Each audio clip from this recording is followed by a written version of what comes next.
Hi, good evening everybody. In this video, the Sabres drop one this afternoon. A good comeback in the third, falling short. Coming up. Yeah, I don't want to discount that right away. I know how this whole closed out, and it was frustrating at the end when the refs gave us those two damn penalties. The second one, I was like, oh, come on. Like, really? You're going to actually do this? Would you do this to one of the high market teams? I wonder. I wonder. That's when the conspiracy thoughts go through my head. But the boys came back in the third. I'm happy about that. I am. And overall, we showed the signs of a team in the second that might be looking at staring another 6-1 loss in the eyes, and we turned it around in the third. That was the difference in this game I found than the other one. This is a powerhouse, guys. It's a powerhouse. Let's face it. Florida is officially a powerhouse in the NHL right now, and probably could beat a lot of teams in a series. Probably. We'll see. It's a tough league.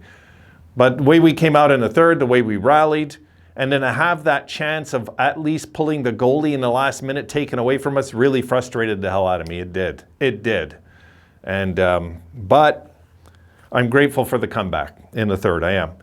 I'm taking what I can out of these games. I told you guys these 5 games, I'm just going to look at the way we played. I'm not going to get caught up with wins and losses. I can't, because then my brain can get convinced that the Sabres are sliding back down and all this. And then the truth is, in these 5 games, if we somehow win 2 of them, I'm really good. I'm really good.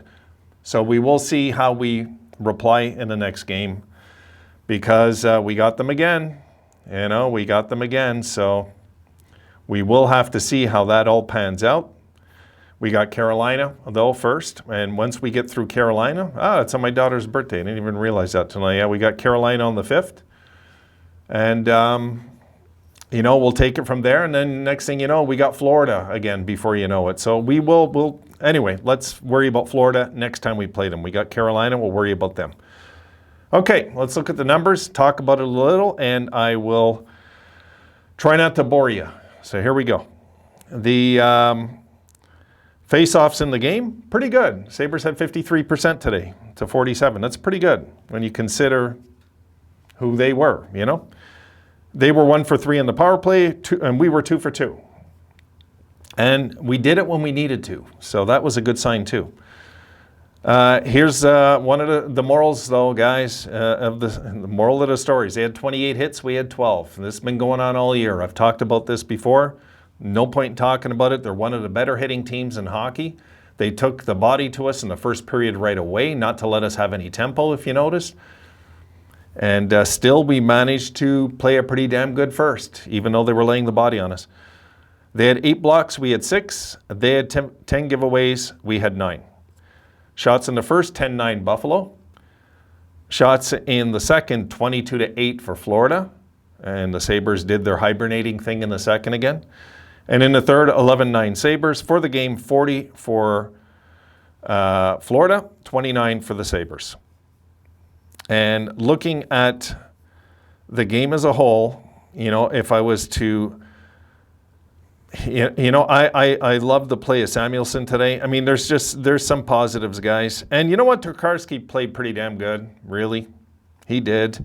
I mean, they kind of left him out to dry in the second. Good Lord. So, hey, it is what it is, guys. These are the elite teams. And again, we can go 2-3 even, and I'll be thrilled with that. Thrilled.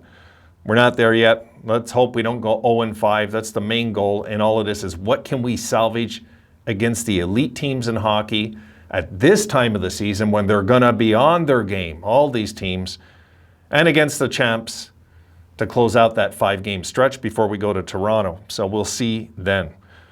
But overall, the boys fought back in the third, and I knew they would, and they did. So I was good with that. I would have loved the game to end, believe it or not. If we're going to lose the way we lost, I would have preferred they got an empty net goal to close it out. And I could have lived with that. I could have.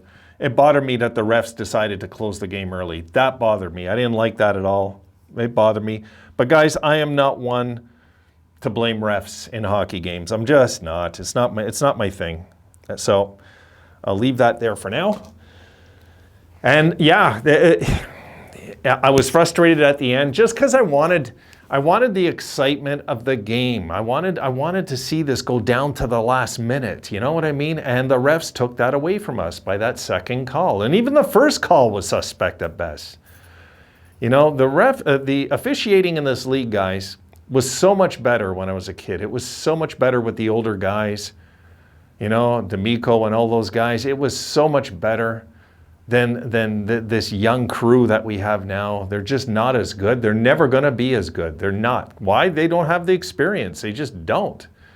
And, you know, as good as the league is and as good as the players are, there's holes in the league. Forget just the Sabres. There's holes in the NHL.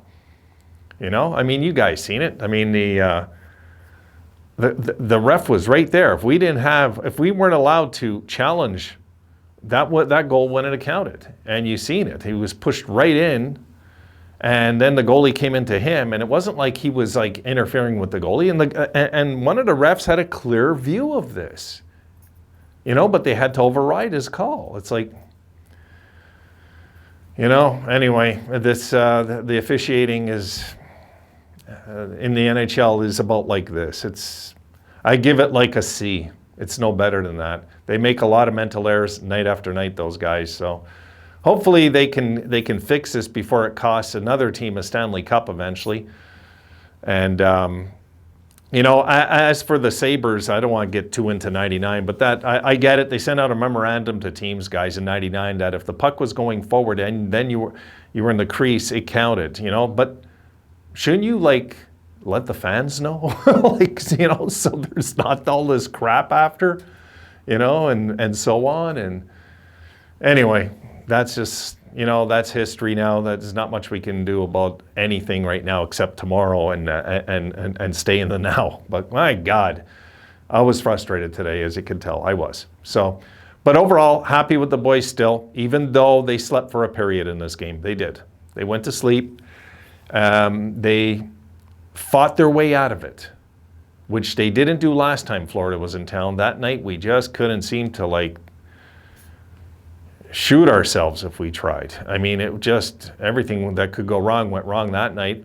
But today, when they made it 4-1, I wanted to see, are we going to have any clawback? And they did. So I'm happy about that. I am. But, you know, losing sucks. So I just want to get through these 5 games and enjoy the schedule after that, because these 5 games are brutal, just brutal. I mean, look, then after that we got Toronto and St. Louis. So these 8 games really are all hard, or 7 games are all hard games. But it really doesn't matter, because we want to gauge where the boys are at. We want to get a good look. We do, you know?